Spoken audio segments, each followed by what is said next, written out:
Bisexual होना इनका एक प्रकार का विशिष्ट अनुकूलन कहलाता है, जो कि इनको एक ही होस्ट बॉडी के अंदर बार बार रिपीटेड डिविजन्स करने के लिए हेल्प करता है। यानी मेल और फीमेल पार्टनर की सर्चिंग नहीं होती, एक ही बॉडी के अंदर डिवीजन होकर पैरासाइट अपने नंबर को इंक्रीज कर सकता है। ठीक है, इसलिए ये होते हैं बायसेक्सुअल। आप इन पॉइंट्स को उतारिए। इनके अंदर भी नर्व कॉर्ड पाई जाती है प्लस गैंग्लिया। ठीक है, गैंग्लिया पाए जाते हैं। इनका जो एक्सक्रीटरी सिस्टम होता है, अभी अभी बताया था, एक्सक्रीटरी सिस्टम के अंदर एक विशेष प्रकार की कोशिकाएं प्रेजेंट होती है। उन कोशिकाओं को क्या बोलते हैं अपन? फ्लेम सेल्स बोलते हैं। फ्लेम सेल्स क्या करते हैं? सारे उत्सर्जी पदार्थों को एकत्रित कर कर बाहर निष्कासित कर देते हैं। ठीक है, इसका एग्जाम्पल है आपका टीनिया सोलियम, और इसके सेगमेंट्स को अपन ने बोल ही दिया। ठीक है, नर्व कॉर्ड। और इसके अगर मैं रेस्पिरेटरी सिस्टम की बात करूं,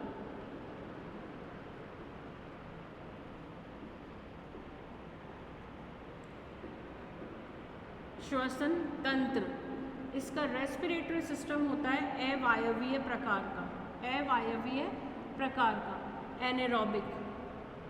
क्योंकि आंत के अंदर बेसिकली जो होती है ऑक्सीजन का लेवल क्या होता है? बहुत कम होता है। ऑक्सीजन का अमाउंट क्या होता है? बहुत कम होता है। दैट्स वाई इसमें रेस्पिरेशन किस तरीके का होगा?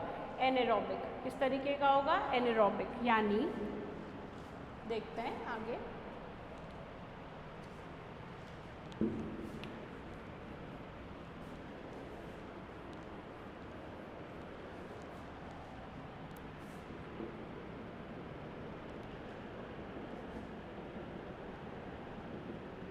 इसके अंदर सेंस ऑर्गन्स पुअरली डेवलप्ड होते हैं।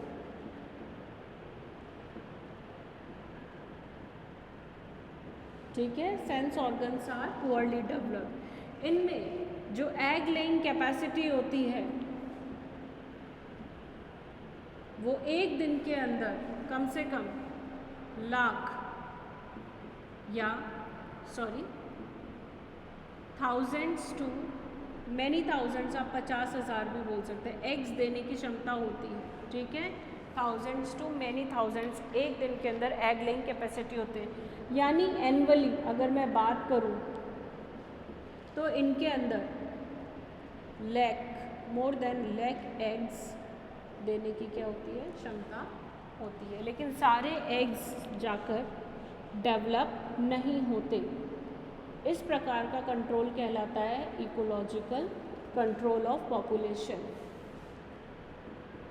एक बैलेंस बना रहता है। ठीक है, सारे के सारे एग्स को दूसरा परपोषी नहीं मिलता, इसलिए वो अपनी मध्यस्थ अवस्थाओं में ट्रांसफॉर्म नहीं कर सकते और डेसिकेट हो जाते हैं। यानी ड्राई कंडीशंस में आते ही ये पैरासाइट्स क्या करते हैं? नष्ट हो जाते हैं बाहर दूसरी फॉर्म में जाने के बाद में। तो हमने आज क्या पढ़ा? Classification of the phylum Platyhelminthes. ठीक है, जिसे हमने, आप इसको ब्रॉड तरीके से एग्जाम में इस तरीके से लिख के आ सकते हैं।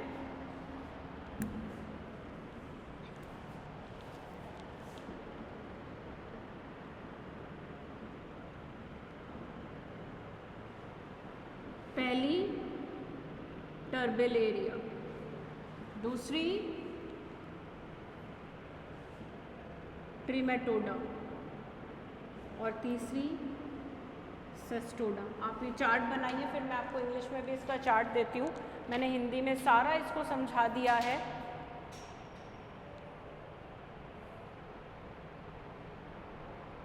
फ्लैटवॉर्म्स बोलते हैं प्लेटीहेल्मिन्थीज को।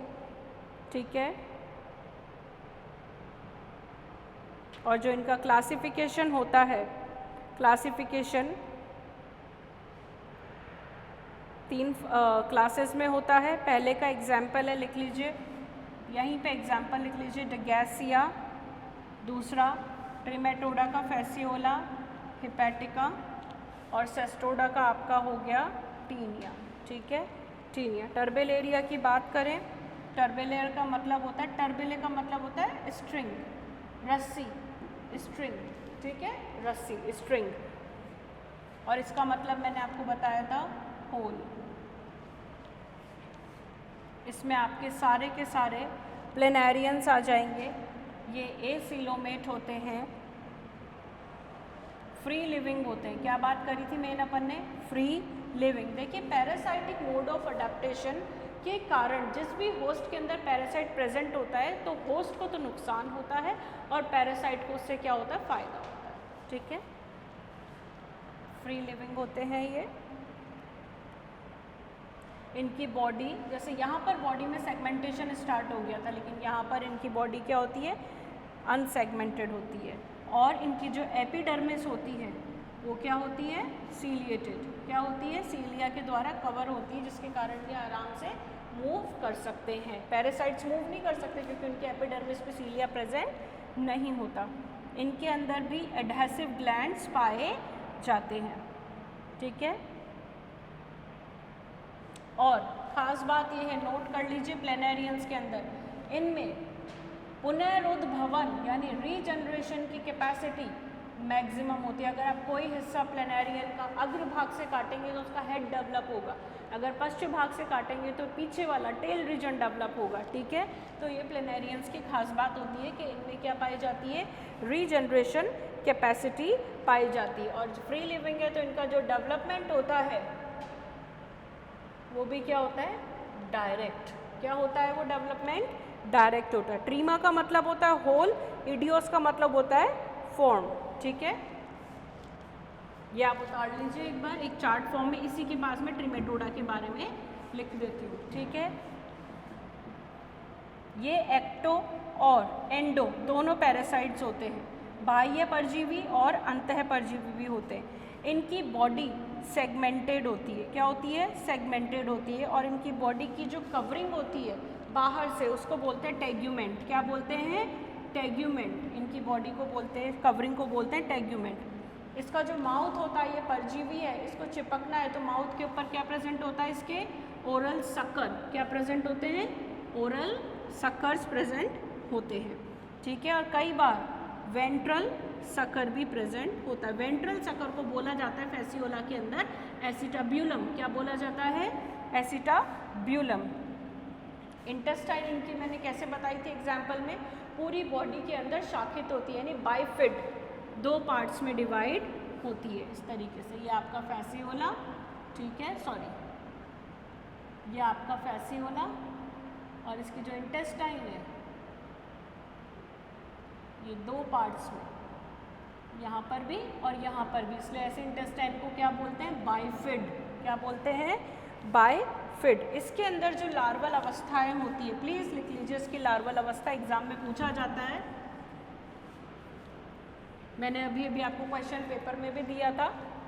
Larval stages of Fasciola hepatica: sporocyst,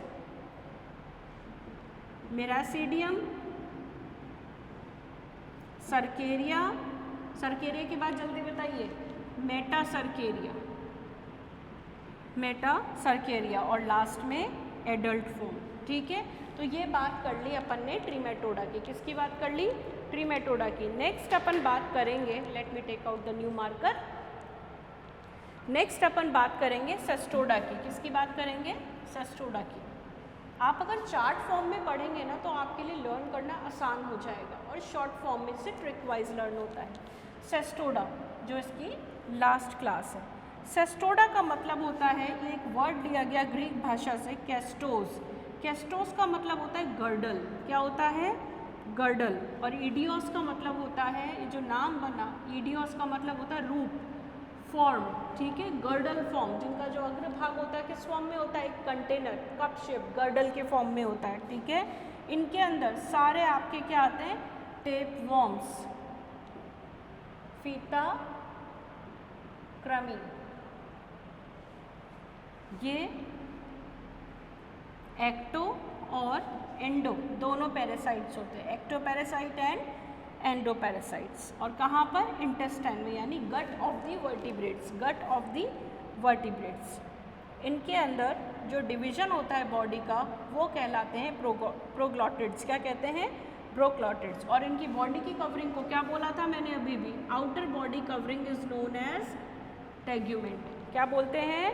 tegument बोलते हैं।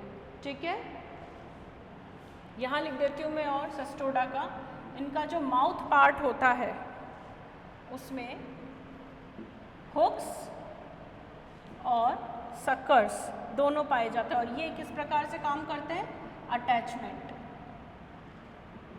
To the gut wall of the host में हेल्प करते हैं। ठीक है, इनमें जो डाइजेस्टिव सिस्टम होता है वो डेवलप नहीं होता क्योंकि इनको पोषण डायरेक्टली न्यूट्रिशन प्राप्त होता है होस्ट की बॉडी से, तो डाइजेस्टिव ट्रैक्ट जो होता है इसके अंदर वो एब्सेंट होता है।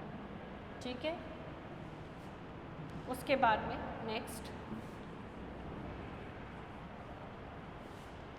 नेक्स्ट कैरेक्टर है, इनकी जो लाइफ साइकिल है उसके अंदर जाइगोट यानी एक तो डेवलपमेंट होता है इसका इनडायरेक्ट, क्या होता है, larval form is present. For example अगर मैं टेनिया सोलियम के लार्वा की बात करूं तो उसमें हेक्सकेंथ लार्वा और सिस्टीसर्कस लार्वा प्रेजेंट होता है। ठीक है, जाइगोट के बाद में ऑन्कोस्फीयर लार्वा।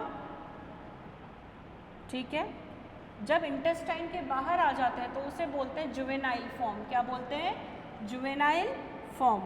और बाद में ये ही जुवेनाइल इंटेस्टाइन से पोषण एब्जॉर्ब करके किस में कन्वर्ट हो जाते हैं, एडल्ट फॉर्म के अंदर कन्वर्ट हो जाते हैं। ठीक है, तो आज हमने क्या क्या डिस्कस किया, प्लेटीहेल्मिन्थेस के कैरेक्टरिस्टिक्स जनरल जो कि पूरे जीवों को क्या करते हैं, प्रदर्शित करते हैं, पूरे जीवों के अंदर पाए जाने वाले कैरेक्टर्स को रिप्रेजेंट करते हैं। उसके अलावा हमने पढ़ा इसका क्लासिफिकेशन जो कि 3 वर्गों में बांटा गया है, जिसमें से पहले फ्री लिविंग होते हैं और बाकी पैरासाइट्स होते हैं।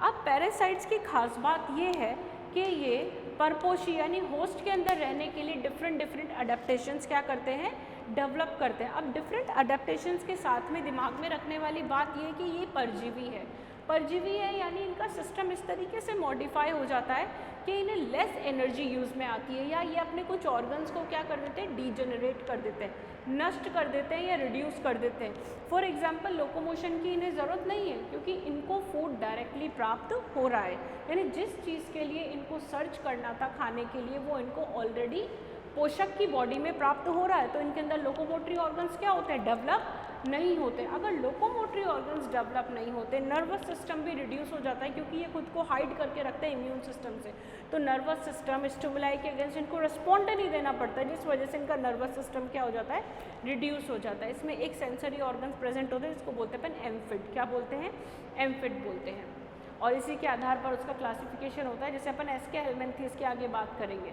उसमें सिर्फ इसी प्रेजेंस ऑफ सेंसरी ऑर्गन के आधार के ऊपर क्या होता है, फैजमिडा और एफैजमिडा, फैजमिड इज द सेंसरी ऑर्गन और यहाँ पर पाया जाता है एम्फिड। ठीक है, तो इसके आधार पर होता है, तो कुछ ऑर्गन्स तो डिजनरेट हो जाते हैं और कुछ नए ऑर्गन्स डेवलप होते हैं होस्ट की बॉडी में सर्वाइव करने के लिए। जैसे इसके माउथ के ऊपर क्या प्रेजेंट होते हैं, हुक्स और सक्कर्स, ये आसंजक अंगों के रूप में कार्य करते हैं, अटैचमेंट, जो कि मैं यहाँ पर अभी आपको पूरा बता चुकी हूँ। नेक्स्ट सेशन में अपन पढ़ेंगे, नेक्स्ट लर्निंग क्लास में अपन पढ़ेंगे इनका स्ट्रक्चर, यानी टीनिया सोलियम का एग्जाम्पल लेकर अपन इनके डिफरेंट ऑर्गन्स का स्ट्रक्चर पढ़ेंगे कि हुक्स कैसे दिखाई देते हैं, सक्कर्स कैसे दिखाई देते हैं, कौन से सिस्टम अच्छे से डेवलप हो जाते हैं और कौन से सिस्टम पोरली डेवलप्ड होते हैं, जिसमें एक आ गया आपका लोकोमोटरी ऑर्गन। ठीक है, प्लस डाइजेस्टिव ग्लैंड से बचने के लिए जो इंटेस्टाइन में स्त्रावित होते हैं, स्टमक में स्त्रावित होते हैं, उनसे बचने के लिए ये क्या करते हैं, उनसे बचने के लिए इनके चारों तरफ क्यूटिकल की लेयर प्रेजेंट होती है। ठीक है, जो कि रेजिस्टेंट होती है इन सभी एसिड जूसेस के प्रति, जो कि पैरासाइट को बचा के रखती है।